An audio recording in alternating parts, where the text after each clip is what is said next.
చలి పంజా విసురుతోంది. ఇంటి నుంచి బయటకు వెళ్లాలంటేనే గజగజ వణికిపోతున్నారు. 9 దాటితే గానీ గుమ్మం దాటాలంటే జంకుతున్నారు. సంక్షేమ హాస్టళ్లలో పరిస్థితి అయితే దయనీయంగా మారింది. వసతిగృహాల్లో నివసించే విద్యార్థులకు చలిని తట్టుకునేలా కనీస వసతులు లేక తీవ్ర ఇబ్బందులు పడుతున్నారు.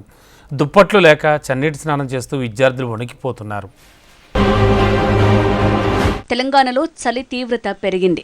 ఏజెన్సీ ప్రాంతమైన కొమరం భీం జిల్లాలో ఆ తీవ్రత కాస్త ఎక్కువగానే ఉంటుంది. రాత్రుల్లో కనిష్ట ఉష్ణోగ్రతలు సింగిల్ డిజిట్కి పడిపోయాయి.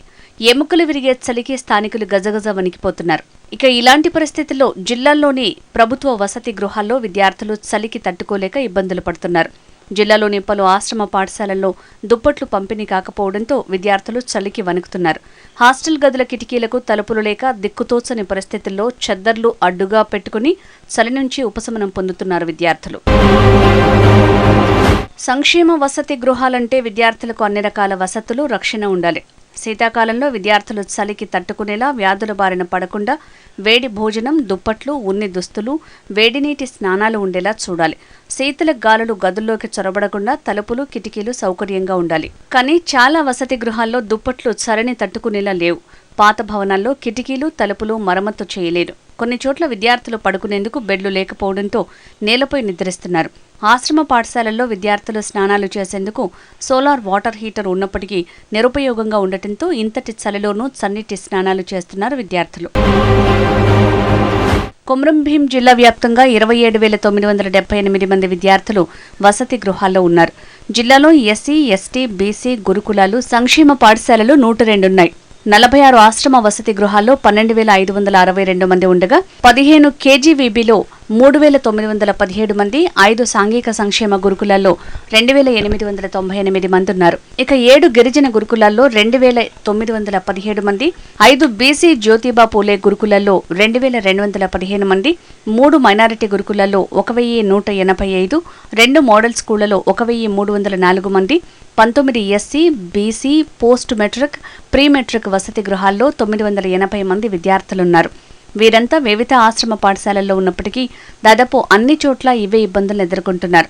నవంబర్లోనే అత్యంత తక్కువ ఉష్ణోగ్రతలు నమోదు కావడంతో విద్యార్థులు వణికిపోతున్నారు.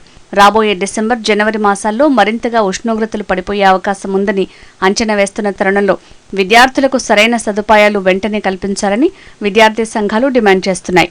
ఇంతవరకు అనేక హాస్టళ్లకు బెడ్షీట్లు రానటువంటి పరిస్థితుల్లో ఈ చలికాలంలో విద్యార్థులు అనేక రకాలుగా చలి తీవ్రతతో అనేక ఆరోగ్య సమస్యలతో ఇబ్బందులకు గురవుతున్నటువంటి పరిస్థితి ఉంది.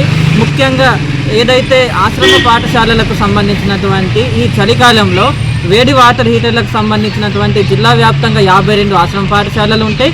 కేవలం 3 ఆశ్రమ పాఠశాలల్లో మాత్రమే ఈ యొక్క వేడి వాటర్కు సంబంధించినటువంటి ఈ నడుస్తున్నటువంటి పరిస్థితి ఉంది.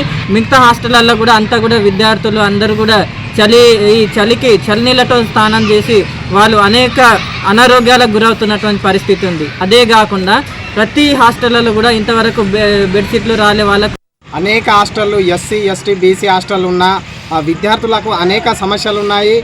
చలికాలంలో ఏదైతే ఉందో చలికాలంలో వాళ్ళకు వేడి నీళ్ళు అవసరం ఉంది స్నానానికి. వేడి నీళ్ళకు సంబంధించిన యంత్రాలు ఇప్పటి వరకు హాస్టళ్లలో అమర్చలేదు. వేడి నీళ్ళు ఏదైతే ఉన్నాయో వాటికి సంబంధించిన యంత్రాలు అమర్చాలి.